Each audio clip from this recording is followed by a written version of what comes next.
Welcome to the Fantasy NASCAR podcast. I am Race for the Prize. Let's make some picks and bets for the COTA Cup Series race. Welcome to Daytona or Talladega. It is a super speedway build, and it usually is very similar. When we go to road courses, we do tend to build our lineups a lot like Daytona or Talladega. Now, we may not get the chaos, although we could get chaos. And after Saturday, yeah, there should be some craziness going on with course cutting, which we expected to happen. And with turn one being what it is, you don't necessarily have to be the best driver in the best equipment and have the best race. And then we've got stage cycling as well. So it's very much going to be maybe as random as a Daytona or Talladega, although we won't have a big one. We're going to have drivers that start in the back that weren't necessarily great in practice, may not have the greatest track history or be great road course racers, go forward and move forward because of the penalties, because of stage cycling, because of turn one being what it is. And that means you chase place differential. We're trying to maximize finishing position. We're trying to maximize place differential, and we're going to take that one guy that's going to lead laps. You're going to probably have a lot of money left on the table, and you're going to feel the need to want to take two of these drivers, saying that, oh, well, maybe I can, really increase my odds of getting the lap leaders. The concern there is that you're just going to miss out on points because the place differential drivers come through. And I will not be surprised to see a lot of guys or see money be left on the table. So we'll just start with our lap leader, hog/dominator. I like the guys in the green: Byron, Gibbs, Reddick, Bell, Chastain. They were our favorites coming in. They were great in practice. They were great in qualifying. Just a degree of difference between all of them. There is a case that can be made for every single one of these drivers. We just have to see the way that it plays out. And unfortunately, if you don't have a crystal ball, which I don't have a crystal ball, it is hard to pick. If you made me pick one driver right now, it would be Byron, it would be Reddick, and then Gibbs and Bell. But it's just small, the difference. And it could come down to pit road and sequencing. So that one will probably be the trick of the day, is nailing the driver that wins the race and scores the most hog points. I just went ahead and slot them all in for 10 because we just don't know which one it will be. If you have access to the Fantasy NASCAR spreadsheet, you can always update it and then run the optimizer as you wish. That's at racefortheprize.com. Please visit. If you don't want to subscribe, that's fine. Share, like the videos. That stuff works as well. So the real thing that we just have to talk about is the place differential, and there is plenty of it. And for various different reasons, some drivers had issues in qualifying, some were great in practice. I'm not going to overreact to that. You can, if you want to use the practice data to decide which one of these drivers you want to chase. But ultimately, I don't think it's going to come down to that. If you've been watching the racing this weekend, it's not likely going to come down to who was 15th on the practice board to who was 25th. It's going to come down to who doesn't make mistakes, who avoids the chaos, who pits at the right time. And it's going to feel pretty random. Again, a lot like a super speedway. So you're going to spray and pray and try to build lineups, taking as many of these guys in the back. And very similar to that, if we look at the qualifying order, again, just reiterating the fact that this is going to feel a lot like a super speedway. We like the guys to lead the laps who we expected to lead the laps, and then we're going all the way to the bottom and just chasing place differential. And then you've got good drivers in the teens and low 20s that may have practiced really well and are good road course drivers and have good equipment or are great in 2023 at the road courses or 2022, but they're just in this super speedway no man's land where they can have a good race. They can get a top 10, but they're not going to maximize place differential. And a driver in the back that not necessarily should be a good, have a good day, but just cycles up there or survives up there, or even just gets a top 15, but then also gets 15 place differential points, and it just ends up higher on the scoreboard. So let's just do what we need to talk about, which is looking at the pool for the place differential drivers. And we'll just sort that by where I've got them projected by maximizing. Logano gets the course cutting penalty in, which isn't good, Oh, he's starting in the back. Oh, no worries. It was just a course cutting penalty. But yeah, what if he course cuts during the race? So that is a concern, but he was pretty solid at the road courses last year. One of the better drivers. I know it's been a tough season, but 7,400 for Logano, starting 35th. Imagine this is Daytona. Jam him in. Same thing with Keselowski. Not quite as good at the road courses of late, but again, you don't really need to be good. You just need to be mistake-free, survive, get things timed correctly, and there's just too much place differential value here to avoid. McDowell, so even better than Kozlowski, which you can easily afford him at 8,000. Good road course racer, great last year, starting 27th, no worries. You may not even need the value with Gregson, who had a qualifying lap ruined because Suarez spun out and then he had a tire issue. You might feel the urge. This could be an interesting angle, is that people are going to have so much money left on the table. Maybe they don't want to play Gregson and they upgrade the Gregson pick, but I think that could be a mistake with him starting 39th. Has all the capability of getting into the top 20. I mean, if he just finishes, what do I got him projected at, 19th? He doesn't even need a good day. Just don't screw up. He can get to 19th. And fifth best point per dollar play, even though point per dollar might be overrated when we have so much money left on the slate. But 44 fantasy points, I like it. I know Blaney didn't have the best practice, didn't have the best qualifying. And so if you want to react to that, you can, and you can downgrade him. But if I told you earlier this week you're getting Ryan Blaney at 7,500, who's been an above average road course racer with a win under his belt, you're getting him at 7,500, you're getting him starting 28th. Yeah, that seems like a play. Briscoe, quality road course driver, starting 32nd. I mean, this is very much like picking at a super speedway. Um, you know, you want to say, well, I want to look at practice. But again, one of the reasons not to overreact to practice is because of the chaos that we are expecting and that we have seen. And maybe you let people follow chalk and let people follow practice, and you just completely let go and subscribe to the belief, which really is not that hard to do after watching yesterday, seeing that, look, drivers that you don't expect are going to perform better, and guys that you think should have better days could get hit with a 40-second penalty at the end of the race. Once you accept that fact and free it up, then you're just, taking plays in the back. This is a great opportunity. If you like playing the Daytona DraftKings contest, then this is the contest for you.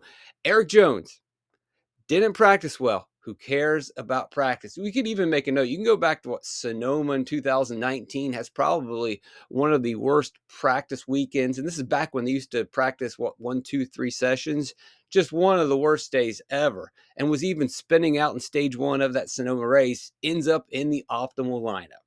Just avoids chaos, plays the stages correctly. The race falls into his hands. I hope people say, well, look at the speed. It's not there. He struggled with his car. Yeah, well, he's got plenty of laps to go out there and turn and just see what happens and not make mistakes and not get into the turn 1 chaos. So he is absolutely on the board at 38th. He's a professional road course driver. He's been in the Cup Series. I'm not saying he's going to figure it out, but just don't make a mistake. Buescher never seems to qualify or practice well. I tweeted out about this. He could get overlooked because he just doesn't have the big time place differential of the other drivers, but I would argue that he does still got 15 place differential. And among this group, he may be the best in terms of finishing position. And we've seen this play out. Again, reset your mind to Daytona or Talladega. Everyone is chasing in the back. And that's going to be across the board this weekend. And then these guys in the 20 and 25 often get overlooked and could be what helps you lower ownership and differentiate yourself in lineups. Still can't believe he's 7,800. Best average finish at the road courses last season, 7,800. What are we doing? Again, if I were to tell you a week ago, and if you knew nothing about turn 1 and you knew nothing about the course cutting penalties, that you're going to get the driver who averages the best road course finish, who is maybe arguably one of the best road course drivers in the series at 7,800. Oh, by the way, starting 20th. at a road course where place differential becomes a big deal, you would be all over it. The only reason people may not be all over it is because they see all of these really awesome options. So maybe we get a little lower ownership on Busher. Definitely want to go there. Kobayashi's probably going to scare some people, but this is a 2311 car, and 2311 Toyotas have been really fast. We know Tyler Reddick is lights out at the road courses, and I tweeted out about this. The guy at Hendrick, who was kind of their road course simulation model runner, who elevated Hendrick. Hendrick was already good at road courses. They're even better now, and they really grew. Well, he's now at 2311. And what happens when he went to 2311? Wow, they have really fast road course cars. I mean, even Bubba Wallace is showing a lot of speed. Kobayashi is going to be a guy that I can go to definitely too, especially if it scares people away because he's not a familiar name. As we go down, I think Larson's in no man's land. Suarez is in no man's land, but Suarez almost kind of fits in with that Busher build as well. So if you want to kind of try to differentiate a little bit, push your cutoff line. I mean, you need to set the line in the sand, or I'm only taking drivers 25th or back or 20th or back. It's Daytona.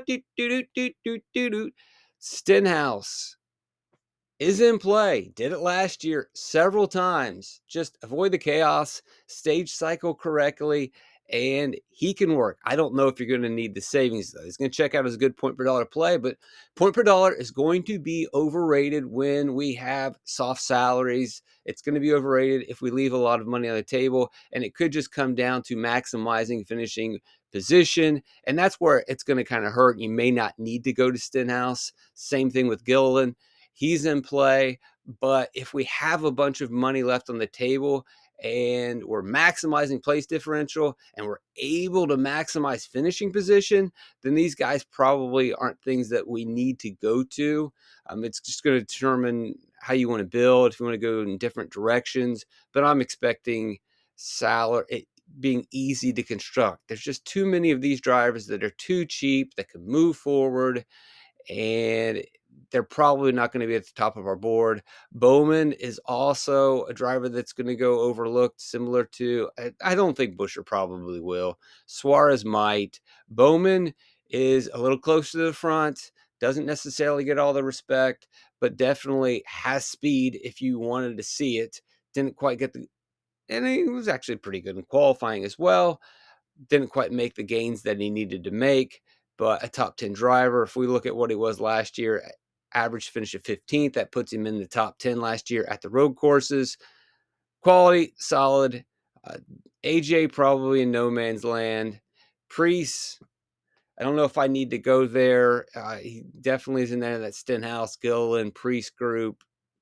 I mean, the same type of quality play. I'm probably not going to go with Barry. I don't think Barry will be that popular. I didn't see it. Not really a great road course driver, obviously. Late model, oval guy. Could they get there? Yeah, if it is chaos and it is a plate race and he is starting in the back.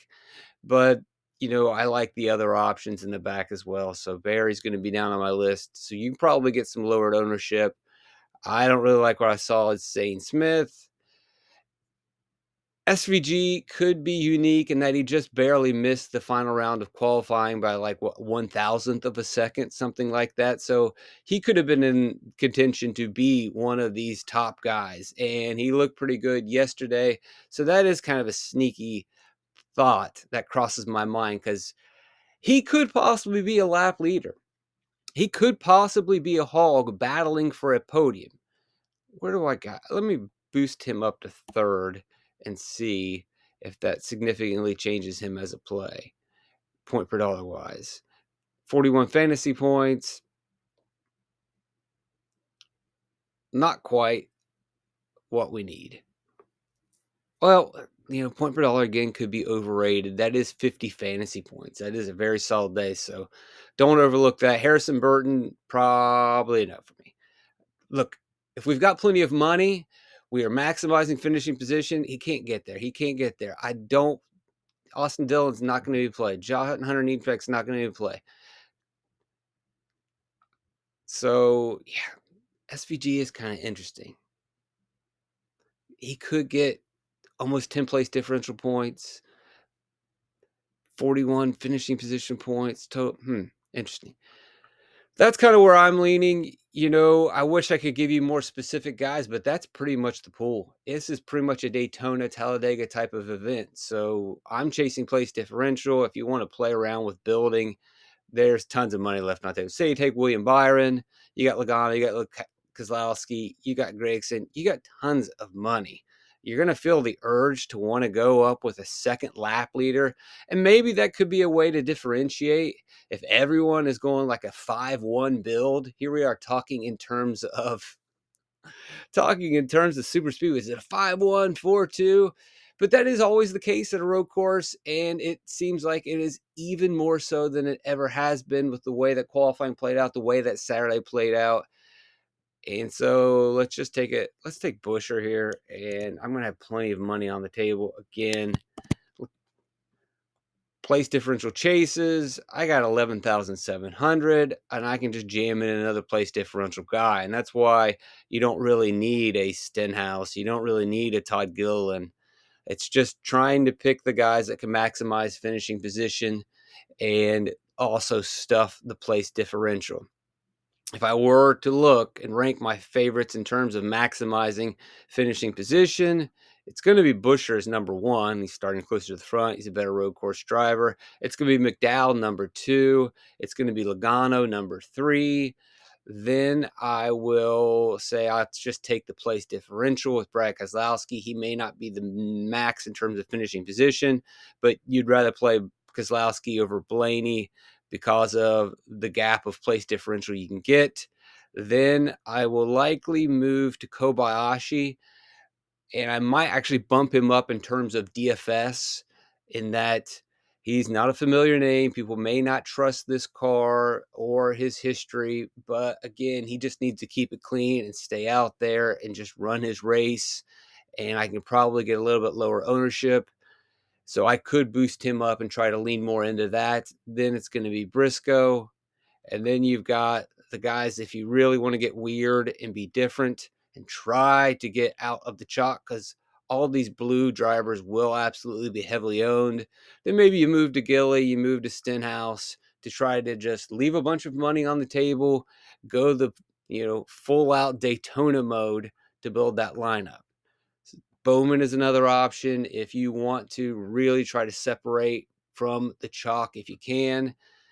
And again, you can go with the two guys up front, and I'm probably avoiding a lot of these guys in the middle, but SVG does kind of intrigue me.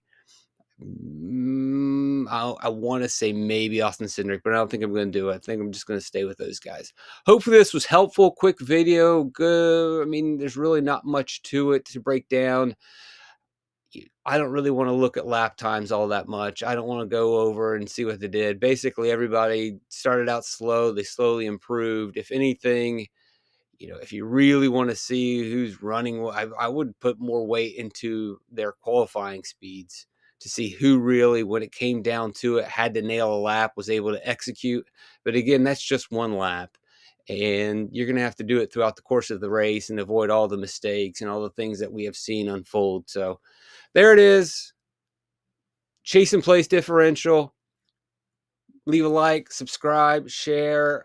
I'm blessed to have you guys checking out this channel. Really hope you have a good day. I know it was crazy, so be aware if you are building lineups. It's going to be pretty chaotic. It's going to be pretty crazy. But if you get in the mindset of a Daytona or a Talladega, then even if you are disappointed today, you won't be as disappointed. Yeah, that should do it. So racefortheprize.com if you want to get access to the fantasy NASCAR spreadsheet. But blessed to have you guys around. I love you guys. Trip Light's fantastic.